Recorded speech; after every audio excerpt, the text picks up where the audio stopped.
Hello, welcome to another edition of Kappa Comparison Picks.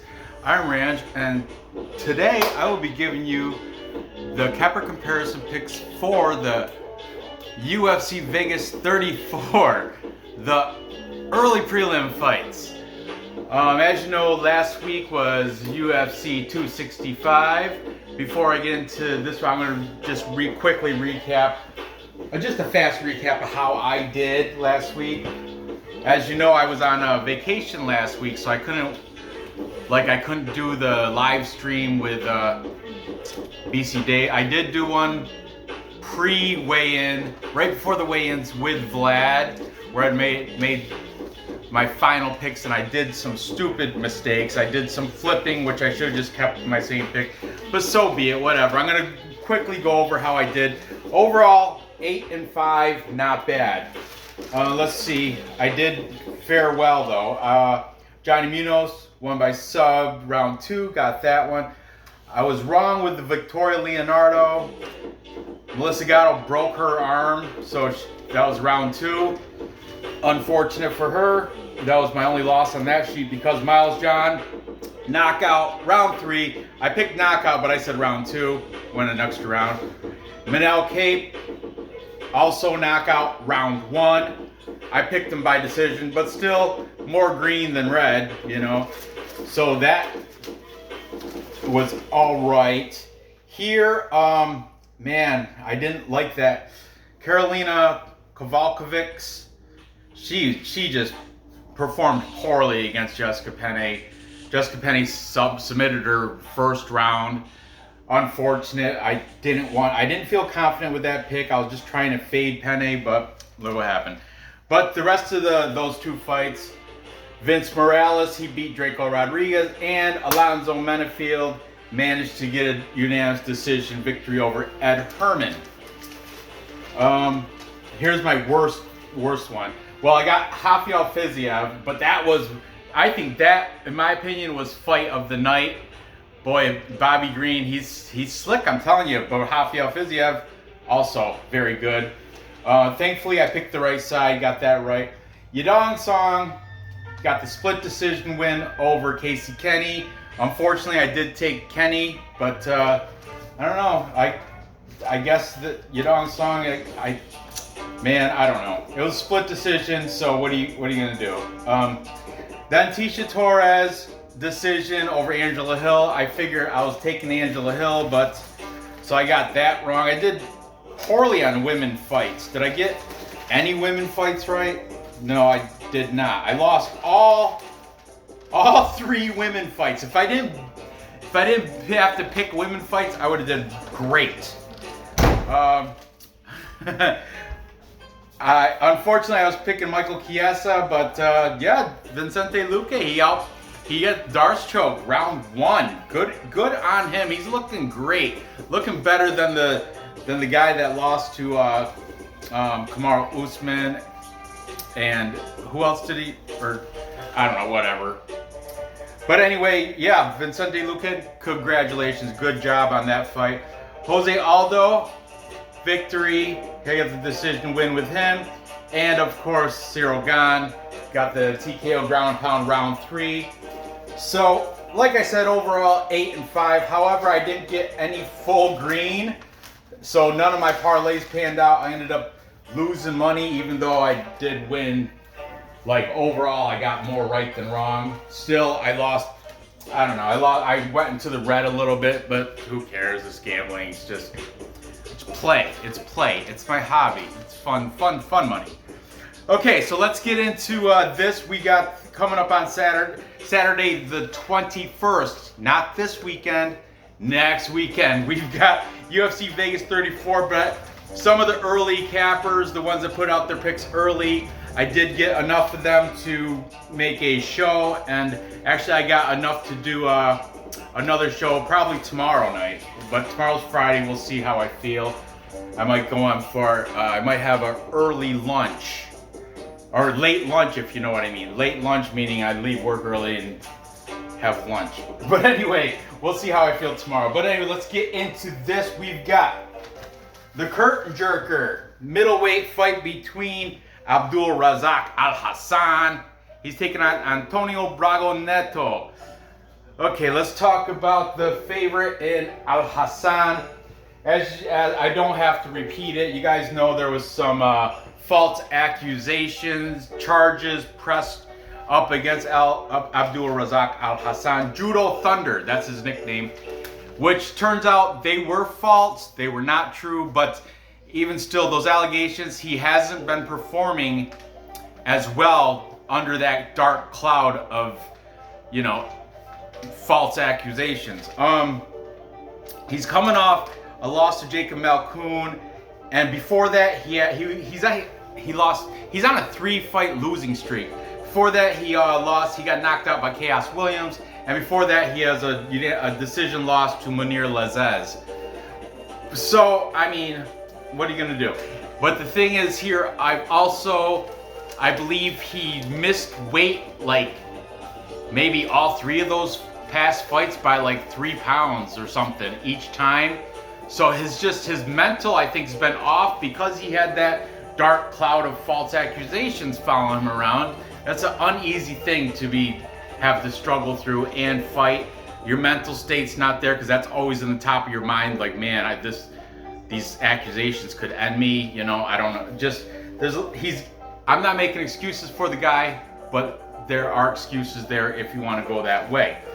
He is fighting out of Fortis MMA. He is from Ghana, and he is taking on Antonio Braga Neto. Now, Braga Neto, he also has some problems because he's coming off a 4-year layoff. I think it's 4 years, like 4-year layoff. His last fight was a loss too. He lost to Trevin Giles. Is it Giles? Giles? I think it's Giles. Or it could be Giles. I don't know. But he lost to Trevin Giles, TKO round 3. Not a good look. And that was, like I said, 4 years ago. Here's one thing he's got going for him, though. A couple things he's got going for him. But he's got the 5-inch height and 4-inch reach advantage over Abdul Razak Alhassan. So he is the underdog at plus 111. I wrote these last night. They actually moved a little bit. This is minus 136 now, and this is a plus 116, but I didn't bother to change it. It's close enough. So we've got the favorite in Alhassan, 10-4 record. Neto, 9-3. Neto fights out of he trains with the Nogueira brothers out of Team Nogueira in Brazil, so you know he's got some BJJ down there. Let's see what these cappers have to say for this fight, starting with the favorite in Abdul Razak Alhassan. We've got taken Abdul Razak Alhassan. We've got the perfect parlay pursuit. God bless those boys. This is Triple P certified. God bless them for having their picks out so early. Loved it. Triple P certified pick in Alhassan. Then taking Neto, we've got Ronnie's MMA Breakdowns. Ronnie from Ronnie's MMA Breakdowns is saying Neto should get a submission win round 1. Round 1. Then we've got UFC Gambling Addicts, UFCGA. He changed his logo. That's Leighton from UFC Gambling Addicts. Changed his logo. I'm part of his Patreon. I think everybody should be part of his Patreon. It's only like something ridiculously cheap, like $6 a month or something ridiculous. But anyway, he's awesome. He's awesome. You know, he has the smoke break for the homies. Double amen. The double amen gang. That's right. I like Leighton. He's cool. He's good stuff. Then we've got taken Neto. We've got the Stat Diggers. That is DFS by the numbers Brady, and it's his Uncle Wheezy. Uncle Wheezy and Brady are both leaning Neto. They're not confident with it, but they are more confident with the under. That's why the under is set at, man, I'm running out of room there. The under set at 1.5 rounds, If you think it's gonna go under the 1.5 rounds, you'll get an even money payout at, or over, you'll get an even money payout at plus 100. If you think it's gonna end before 1.5 rounds, minus 130, it's kind of chalky, but they're both going with the under. And for the tiebreaker, oh, good job, good for you. For the tiebreaker, we have the Bulgarian Cowboy, my friend, from UFC Celebrities and Classics, Vlad. So UFC Celebrities and Classics. Because Range says take a side, he's taking Neto. His main bet though, his fight will not go the distance. Pretty much he's also saying, he's not saying under 1.5 though, not go, or we're just gonna say inside the distance, all right? Or within distance. That's so much easier, right?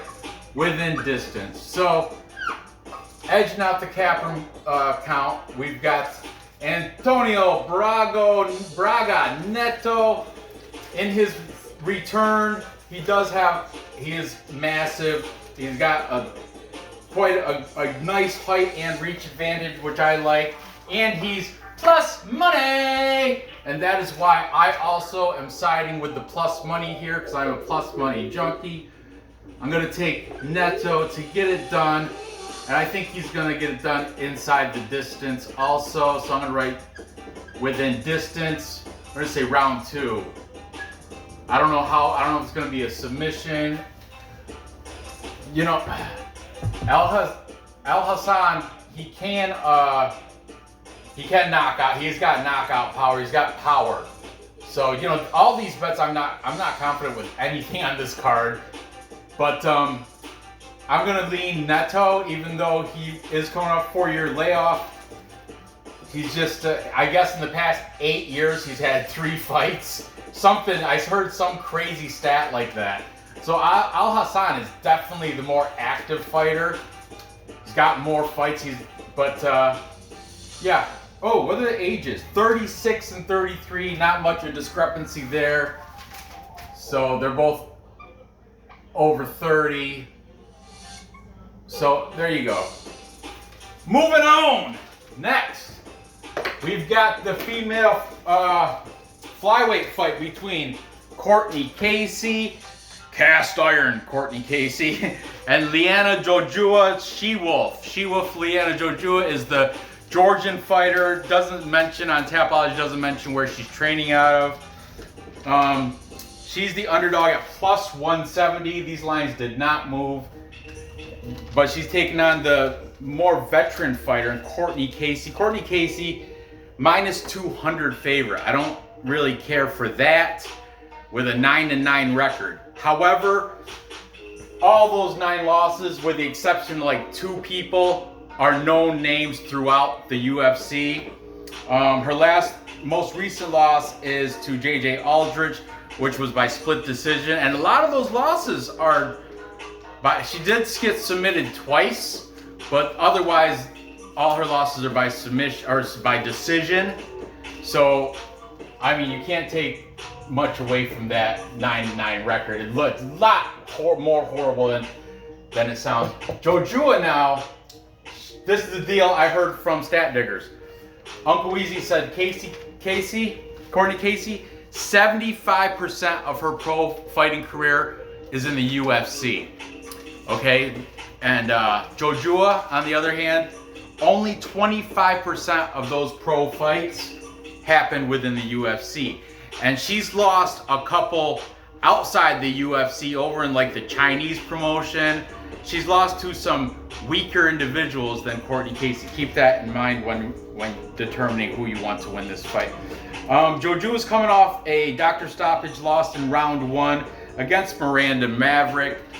Jojua does have a sneaky armbar where she beat, I didn't write it down, but she does have a sneaky armbar submissions. The name, the girl she beat is right tip of my tongue, but whatever. Courtney Casey, she's also got some good ground game, but stay out of Liana Jojua's guard. Courtney Casey has a 3-inch height, 5-inch reach advantage. She's fighting out of MMA Lab, which is a good training facility. I think she's still the girlfriend of Jakar Close too. What? You want a gun? Good job. Good job. So I mean, I didn't really dig too deep on that, but I know she used to date Jakar Close. I didn't watch any interviews. I imagine that she still is. I don't know, because somebody else said her name was listed as Courtney Casey Sanchez, which is odd. Once you take on a second name, doesn't that mean you married, or I don't know, something? It's weird there. And I guess that was from Perfect Parlay Pursuit. They said her name is listed on a couple different places as Courtney Casey Sanchez. But anyway, I'm just gonna keep calling her Courtney Casey. Let's see what these cappers have to say about this fight. We'll start with Perfect Parlay Pursuit because they are split on this. No, we're gonna end with them because they are split on this. Stat Diggers, they're both in agreement of Casey getting the win here. And they're thinking, Wheezy and DFS Brady, they're thinking the under might be a play because Jojua, 88% finish rate in her fights. Courtney Casey, 77% finish rate in her fights. Jojua, of those 4 losses, 3 of them were by finish. Courtney Casey, like I said, of the 9 losses, she got submitted twice. So that armbar, that could happen there. So just saying. But Stat Diggers, they're both taken. By the way, guys, these links will be in the description. So I encourage you, check these guys out. They have massive knowledge on all these fights. They are opinionated, but you kind of want that. You want to hear the opinions of the different cappers, you know. You want to see why they're taking so-and-so and why they're not, you know. Why they're fading people, all that. So, Stat Diggers taking Casey. Then we've got Ronnie. He's not confident. He said no bet, but he is going to have to take Casey. His pick is Casey by decision. Then we've got Vlad from UFC Celebrities and Classics, CNC, also taking Courtney Casey, not because Ranch said so, because he thinks that she's gonna win. He's kind of confident with that pick.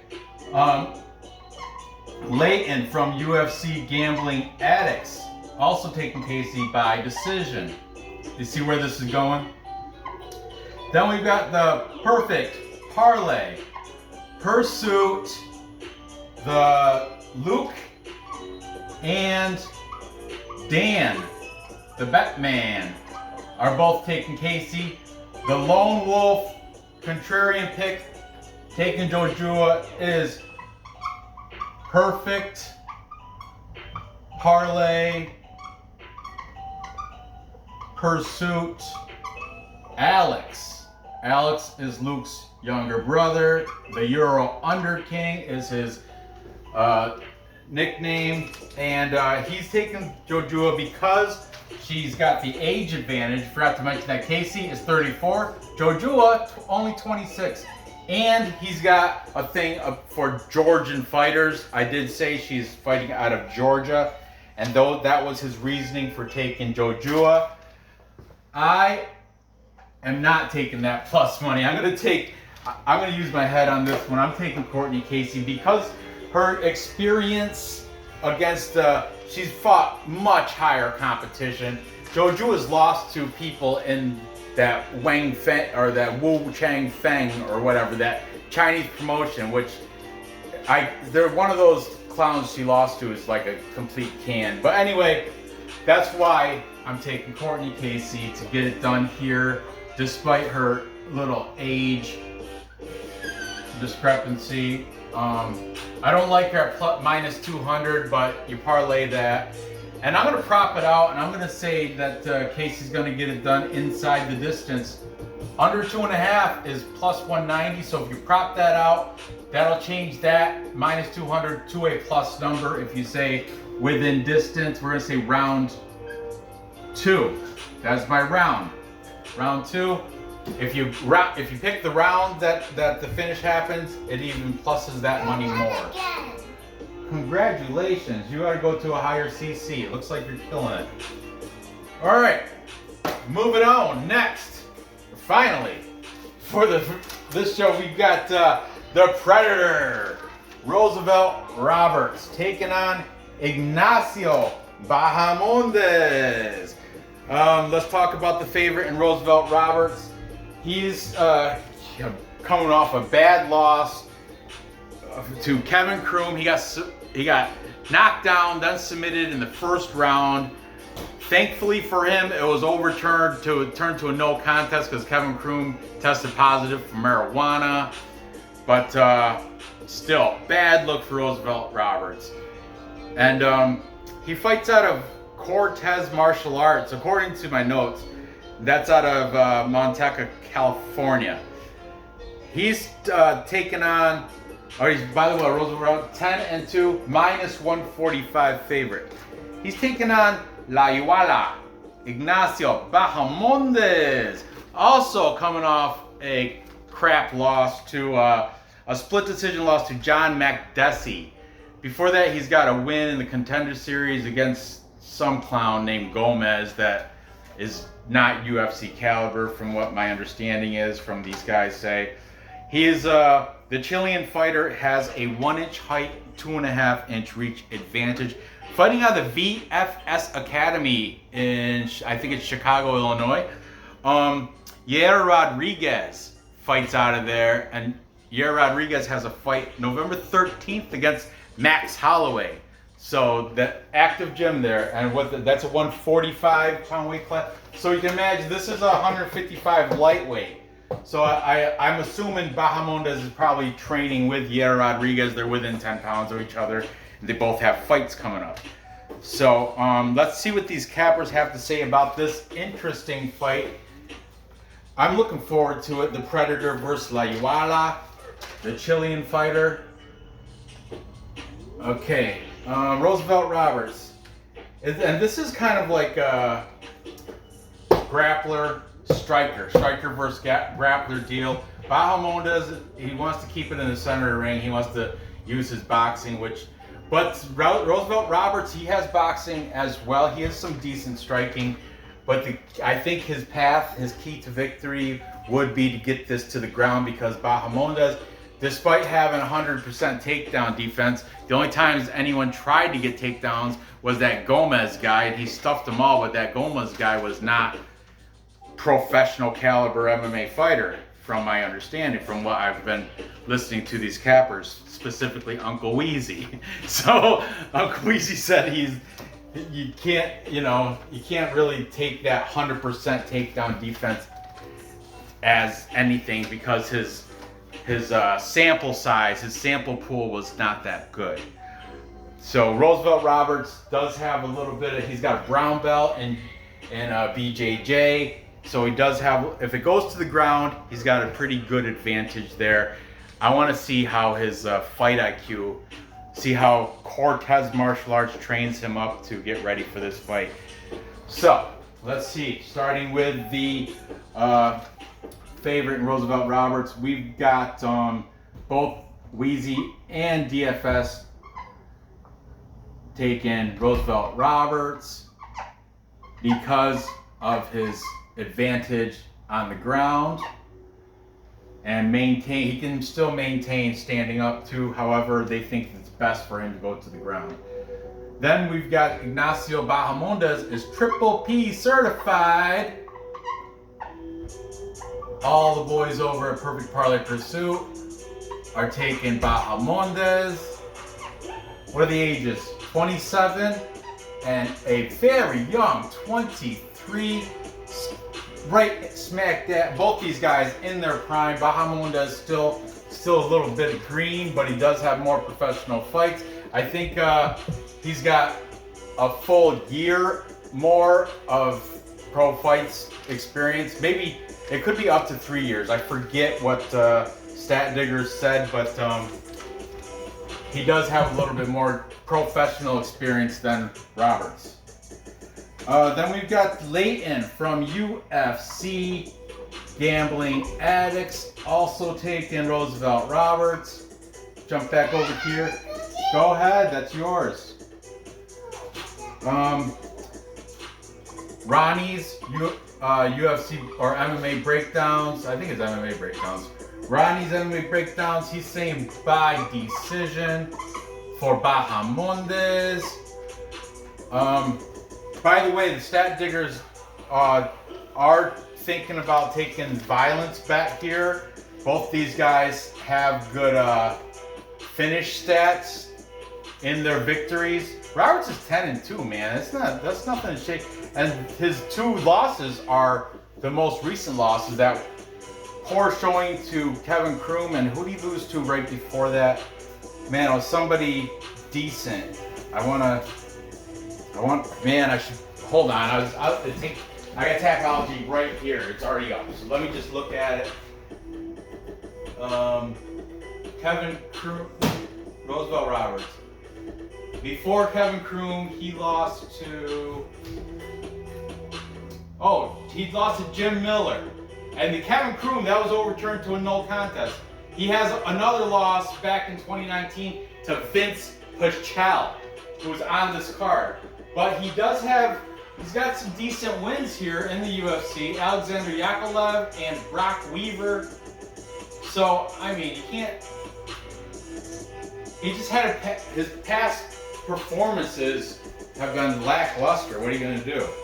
So, tiebreaker for this, we've got Vlad from UFC Celebrities and Classics.